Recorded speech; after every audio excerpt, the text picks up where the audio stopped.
여러분도 뉴스를 보셔서 아시겠지만 한국 작가 최초로 노벨 문학상을 받게 되었습니다.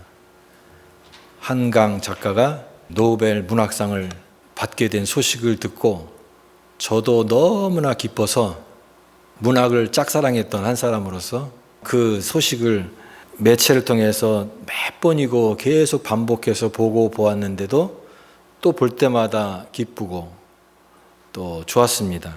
이제는 한국 사람들이 노벨 문학상 수상작을 번역본이 아닌 원어로 읽을 수 있다라고 하는 사실이 우리 생애에도 이런 일이 가능하구나라고 하는 것이 너무나 감격스럽고 벅차고 또 자랑스럽다라는 생각이 듭니다.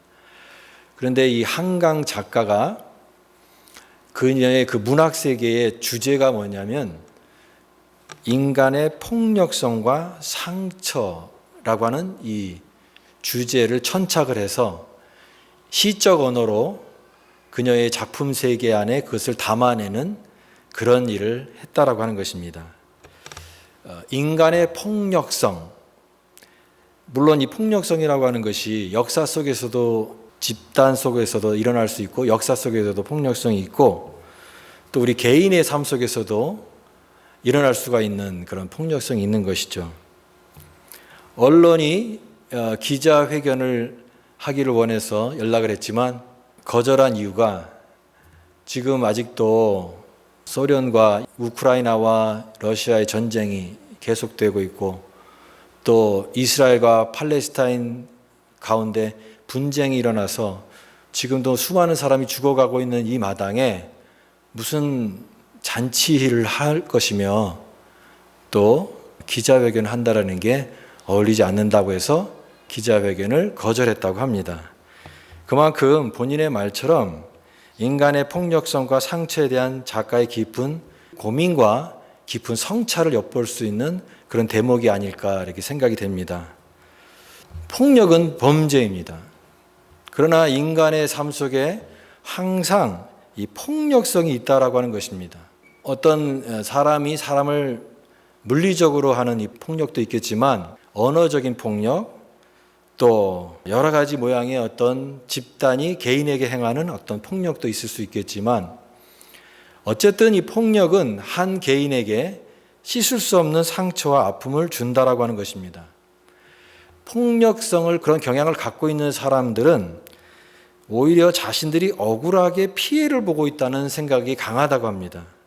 그래서 특정한 생각이 시간이 지날수록 부정적인 감정을 계속 쌓아가다가 나중에는 그것이 분노나 화로 표출하고 또 그것을 반복하는 경향이 있다고 합니다. 그들은 매우 자기 중심적인 생각을 하게 되는데 자기가 갖고 있는 불편이 더 크고 고통스러워서 다른 사람의 타인의 고통과 아픔은 잘 공감하지 못하는 그런 특성을 가지고 있습니다. 그래서 이런 사람들이 잘 변하지 않게 되면 이 주변에 있는 사람들에게 참 어려움을 주는 것이죠. 그 사람으로 인해서 많은 주변에 있는 사람들이 굉장한 어려움을 겪을 수 있기 때문에 그렇습니다. 우리는 이 출애굽기 말씀을 통해서 그 이스라엘 민족의 하나님의 구원의 역사를 보여주고 있는 이 출애굽의 그 여정을 우리가 생각해 보면서 특별히 이 많은 일들이 이 출애굽 과정에 있었고 또 그런 과정 속에서 이스라엘의 그들의 믿음의 모습을 우리가 보게 되는데 그 안에는 신앙적인 모습도 있고요. 또 반대로 아주 불신앙적인 하나님을 전혀 믿지 않는 사람과 다를 바 없는 불신앙적인 모습도 그 출애굽의 역사에서 볼 수가 있다라고 하는 것입니다. 특별히 굉장히 어려운 그런 순간순간이 올 때 그럴 때마다 인간성의 가장 고상하고 선한 그런 모습도 나타나지만 인간성의 가장 악한 모습까지 다 담겨 있는 그것이 바로 이제 출애굽기의 여정 가운데 우리에게 보여주고 있는 내용이다라고 하는 것입니다. 오늘 우리가 같이 읽은 이 출애굽기 17장에서는 그 출애굽의 여정 속에 르비딤에서 일어난 일에 대해서 기록하고 있는 내용입니다. 그들이 이제 애굽을 떠나서 이제 광야의 길에 본격적으로 접어들게 된 것이죠. 그 모든 과정 가운데 하나님께서 엄청난 역사를 보여주셨습니다. 가장 큰 역사는 아무래도 홍해 바다를 가르신 것이죠. 홍해 바다를 여셔서 이제 이스라엘 백성들이 뒤에는 애굽 군대가 쫓아오지만 이 홍해 바다를 건너서 그들이 출애굽하는 이 장면은 모든 출애굽 여정 가운데 가장 압도적인 그런 내용이고, 또 그것이야말로 하나님이 그들과 함께 하셨다는 것을 명백하게 보여주는 그런 사건이 아닐 수가 없습니다. 또 홍해 바다 이후에도 하나님의 여러 가지 기적과 섭리가 나타나게 되는데, 그들이 사막 가운데 행할 때에 사막에 또 기온차가 심하잖아요. 낮에는 너무 덥지만 밤에는 기온이 많이 떨어지는 그런 곳이 사막인데, 하나님께서 이스라엘 백성들을 보호하시는 그 역사를 불기둥 또 구름기둥으로 역사하셨습니다. 밤에는 불기둥, 낮에는 뜨거운 태양을 가리는 구름기둥으로 하나님께서 그들과 함께 하시는 그것을 보면서 이스라엘 백성들이 그것을 보면서 무엇을 생각했겠습니까? 하나님이 우리와 함께 하시는구나. 하나님의 놀라운 능력으로 우리를 보호하시는구나. 또 그들이 배고플 때 광야에서 음식을 구할 수 없고 변변한 식사 한 끼 차릴 수 없는 그런 거칠은 광야인데, 그때 그들이 불평할 때 하나님께서 만나와 메추라기를 하늘에서 하늘의 양식을 내려주셔서 그들을 공급해 주셨습니다. 이러한 모든 과정들을 경험한 이 모든 역사는 정말 하나님이 그들과 함께 하신다라고 하는 그 선명한 그런 역사였습니다. 그런데도 불구하고 항상 이런 어려움이 생기게 되면 이스라엘 백성들이 했던 반복적인 패턴이 뭐냐면 불평과 원망이라고 하는 것입니다. 불평과 원망. 조금 괜찮으면 하나님을 찬양하고 하나님의 역사를 높이 찬송하지만 조금 삶이 어렵고 힘들어지는 일들이 생기면 그들의 입술에서 불평, 원망이 새어나오게 되었다라고 하는 것이죠. 어떻게 보면은 불평과 원망이 입에 배어 있는 것 같은, 그것이 두 번째 그들의 본성인 것 같은 그런 모습을 우리가 이 출애굽을 읽으면서 많이 보게 되는 장면입니다. 그런데 이런 불평은 결국은 신앙과 연결해서 보면 하나님을 온전하게 신뢰하지 못하는 데서 나오는 불신앙입니다. 불평과 불만의 모든 것은 하나님에 대한 불신, 하나님에 대한 온전한 믿음이 없기 때문에 나오는 것이었다라고 하는 것이죠. 이제 신광야를 떠나서 르비딤에 이르렀는데, 거기에 이제 문제가 뭐냐면 마실 물이 없다. 물 부족을 통해서 그들이 이제 갈증에 큰 위기에 처한 것입니다. 제가 이 성소의 땅을 가다라고 하는 그런 다큐멘터리를 봤는데요. 지금도 그 시나이 반도, 그 출애굽한 백성들이 40년 동안 광야 생활을 했다라고 하는 그 시나이 반도가, 그곳에 가보면 오늘날에도 그 광야는 지금도 있습니다. 그런데 거의 사람들이 살지 않은 황폐한 그런 땅이죠. 그 나라로 소속으로는 그 이집트 지역인데, 거기에 살고 있는 이제 베두인들이 이제 뭐 낙타라든가 말을 통해서도 이용할 수 있지만, 오늘날은 이제 차를 이용해서 그 지역을 다니는데, 정말 거기는 아무것도 없는 황량한 그런 벌판이고, 또 모래와 흙이 있는, 그리고 거의 모든 사람들이 살거나 생물이 거의 없는 그런 사막 가운데 사막입니다. 허허벌판. 그런 곳에 그들이 살면서 얼마나 불편했겠습니까? 우리가 하루만 집을 떠나도 고생하고 힘든데 그곳에서 오랜 세월을 노숙하면서 지내는 것이 얼마나 불편하고 힘들었겠습니까? 불편한 게 한두 가지가 아니죠. 여러 가지가 많이 불편했을 것입니다. 그러나 그 중에서도 특히 오늘 이 말씀에 보니까 마실 물이 없다라고 하는 이 문제 때문에 그들의 원망과 불평이 생기게 되었다라고 하는 것이에요. 그래서 그들이 모세에게 불평을 막 쏟아놓기 시작하는 거예요.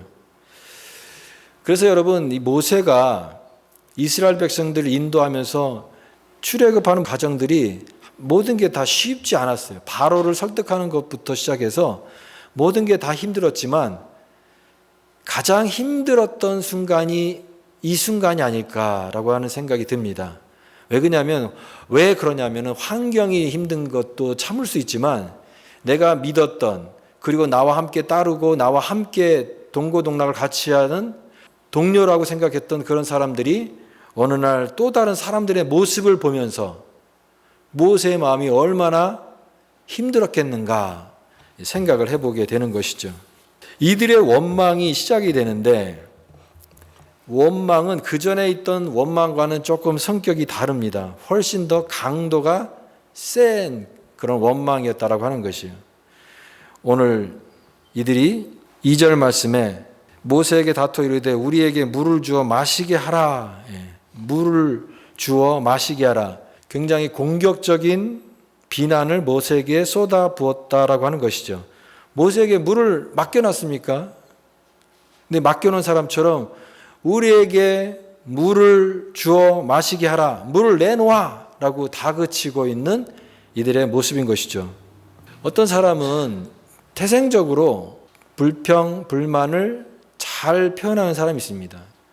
마치 그것이 자기의 어떤 존재의 의미인 양 역사적 사명을 띠고 태어난 것처럼 불평을 하는 그런 성향을 갖고 있는 사람이 있죠. 불평을 쏟아냈는데 여기 2절에 이 다퉜다라고 하는 표현이 나옵니다.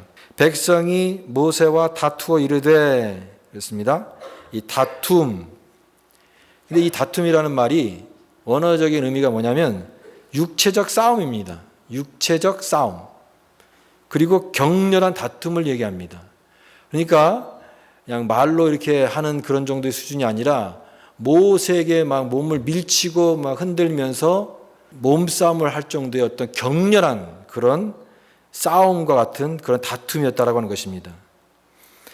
그래서 모세가 그걸 느낄 때 마치 이들이 나에게 돌을 던질 것 같은 그런 지경까지 생각이 될 정도의 그런 강도였다라고 하는 것이죠. 그래서 4절 말씀에 모세가 여호와께 부르짖어 이르되 내가 이 백성에게 어떻게 하리까? 그들이 조금 있으면 내게 돌을 던지겠나이다. They are ready to stone me. 나한테 지금 돌을 막 던지려고, 돌로 나를 치려고 할 정도로 지금 강한 격렬한 모습으로 비난하고 있는 그런 모습을 볼 수가 있습니다.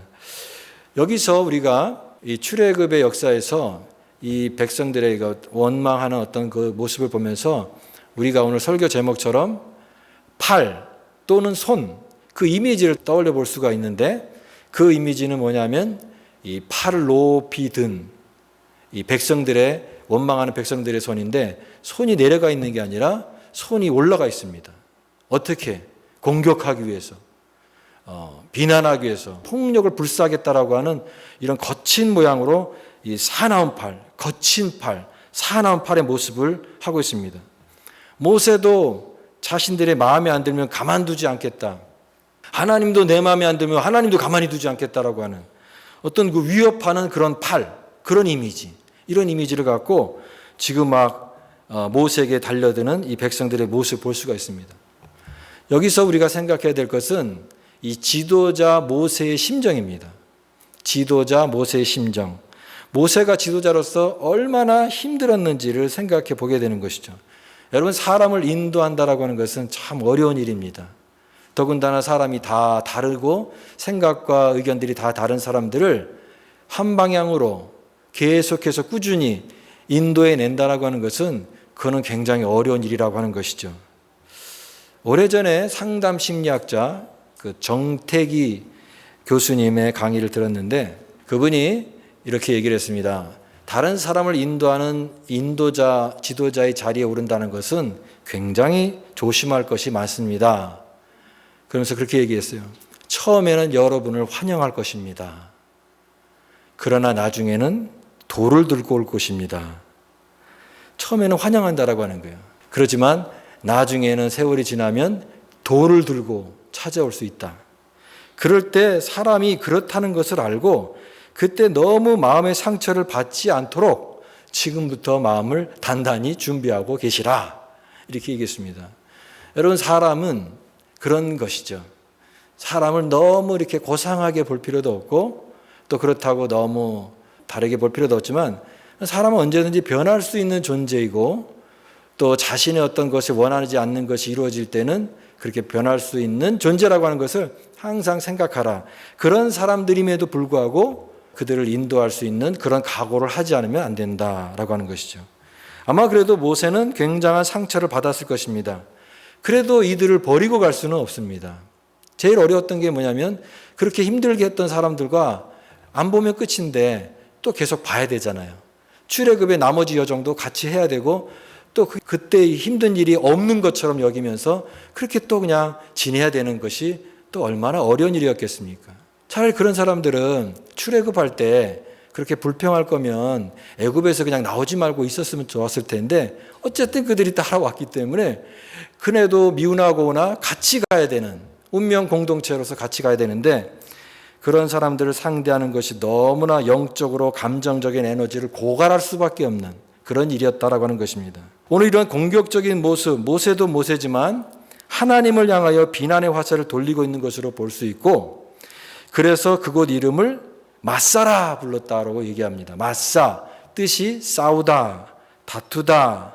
성경에 보면은 지명 이름에다가 이름을 넣어서 특별하게 부르는 이유는 그곳을 향한 하나님의 교훈이 담겨 있기 때문에 그렇습니다. 그 이후에 오고 오는 세대 가운데 그들의 선조가 광야 속에서 하나님의 인도하심을 통하여서도 그 속에서도 그들이 항상 어려울 때마다 불평했고 하나님과 다투고 그랬던 불신앙의 모습을 너희들은 본받지 말라라고 하는 교훈을 주시기 위하여 그곳 이름을 마사라, 마사라 이렇게 불러서 기억하고 교훈을 전하게 했던 것입니다. 그러나 오늘 설교의 말씀이 바로 이와 같은 불평하는 자들의 팔, 그들의 손만 보여주는 것은 아닙니다. 두 번째 손의 모습을 보여주고 있는데 그것은 바로 여기에 피곤한 모세의 발을 붙들어주는 팔이 나온다라고 하는 것입니다. 우연히도 아니면 또 의도적으로 이 말씀이 그 한 장 가운데 같이 두 개의 그림이 연결되어 있는데 여기에 이 삶 속에서 나오는 아름다운 팔, 함께 도와주는 협력하는 팔이 나오는데 이제 마사라고 하는 곳에서 경험한 그 사람들의 모습이 원망과 폭력의 팔이라고 한다면 이 팔은 도와주는 팔, 함께 연합하는 팔, 함께 붙들어주는 팔, 그래서 고마운 팔, 참 감사한 팔, 그런 팔로 기억이 되는 것입니다. 이제 이스라엘 백성들이 르비딤에서 그곳에서 또 이제 아말렉 군대와 싸우게 되었습니다. 아말렉 군대. 이스라엘은 정규군이 없기 때문에 그 당시에 출애굽해서 바로 나왔기 때문에 전쟁에 대한 어떤 준비가 굉장히 약했을 것입니다. 물론 사람들의 숫자는 많겠죠. 그러나 정예 부대는 되지 않았을 것입니다. 그런데 그 광야에서 이 아말렉 싸납기로 유명한 이 아말렉 군대와 전쟁을 하게 된 상황이 된 것입니다. 8절 말씀. 그때 아말렉이 와서 이스라엘과 르비딤에서 싸우니라.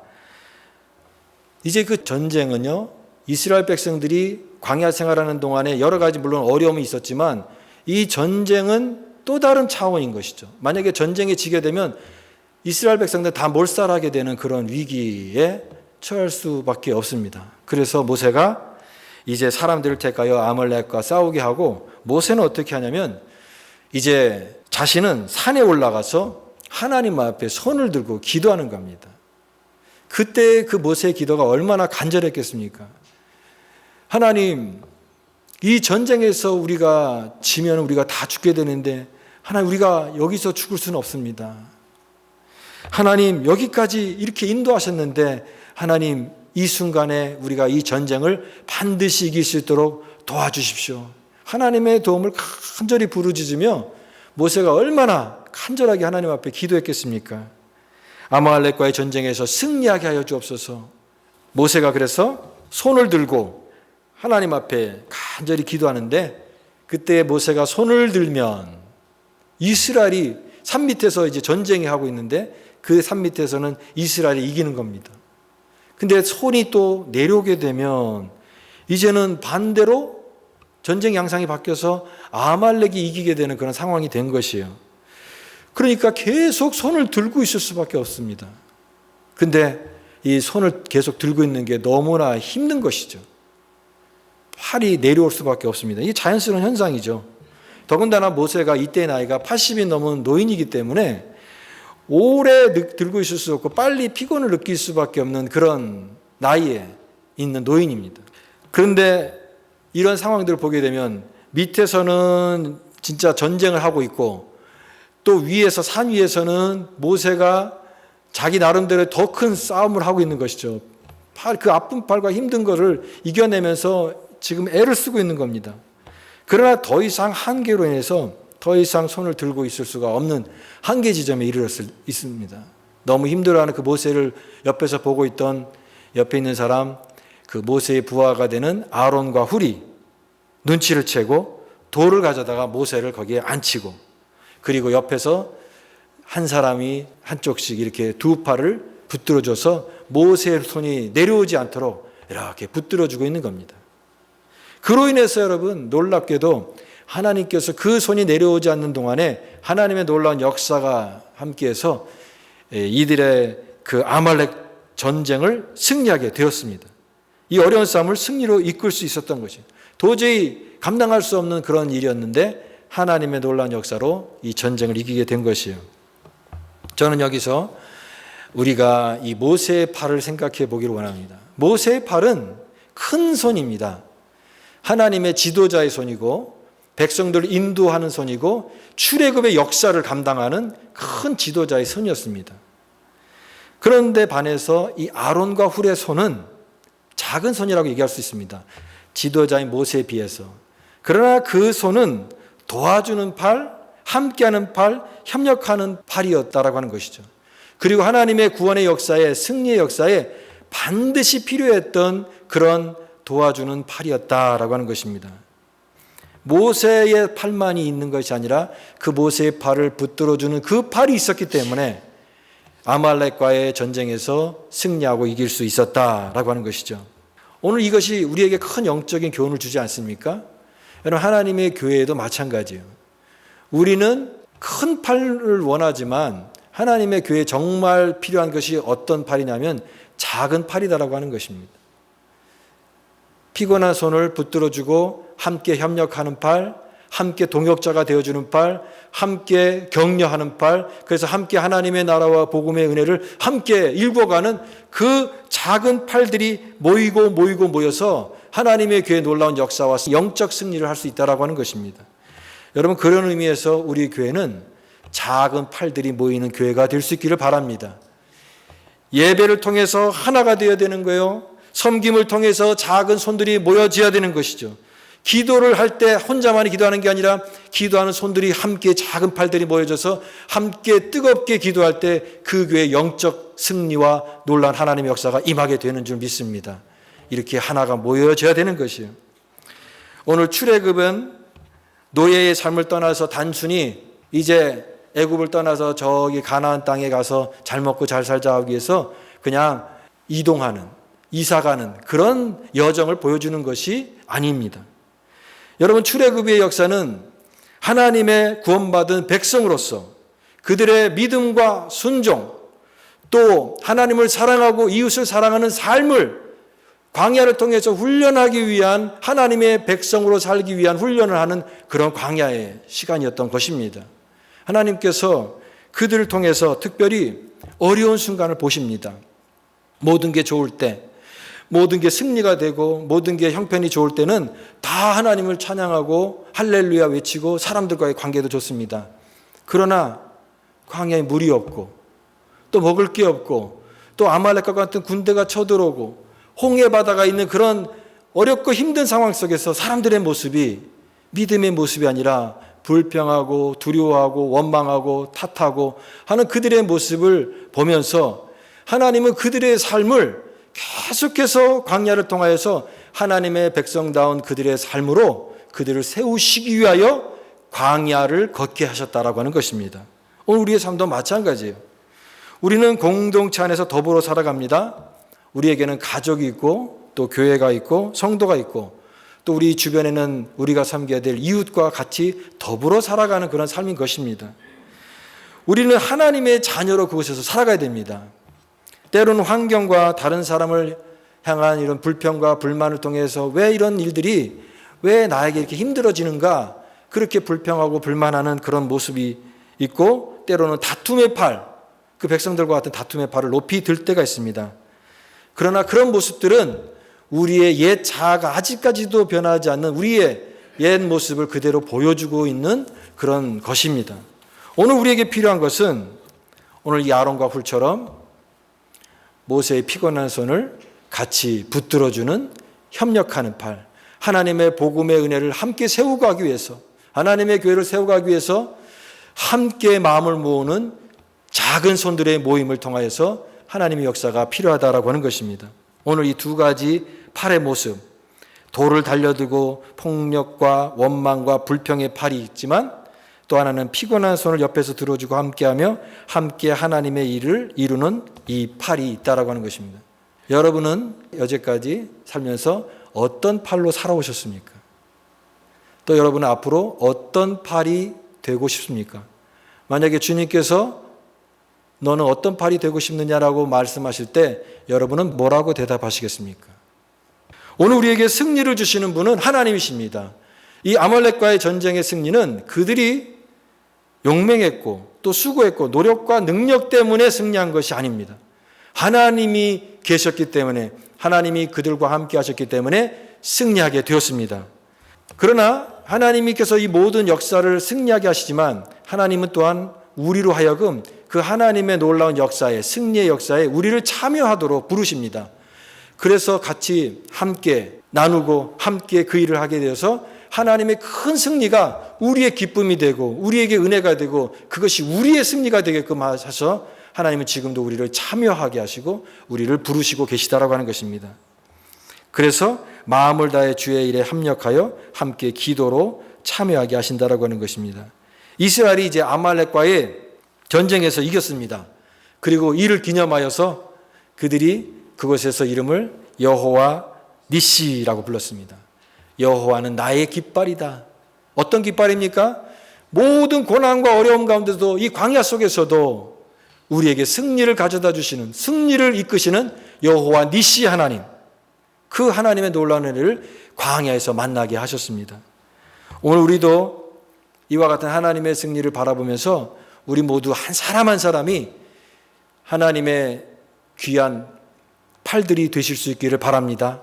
작은 팔들이 모여서 피곤한 손들을 붙들어주고 협력하는 거룩한 발이 되어서 승리를 주시는 여호와 니시, 승리의 깃발을 울리는 그날까지 함께 하나님의 나라를 세워가는 하나님의 거룩한 백성이 다 되실 수 있기를 주님의 이름으로 간절히 축원합니다.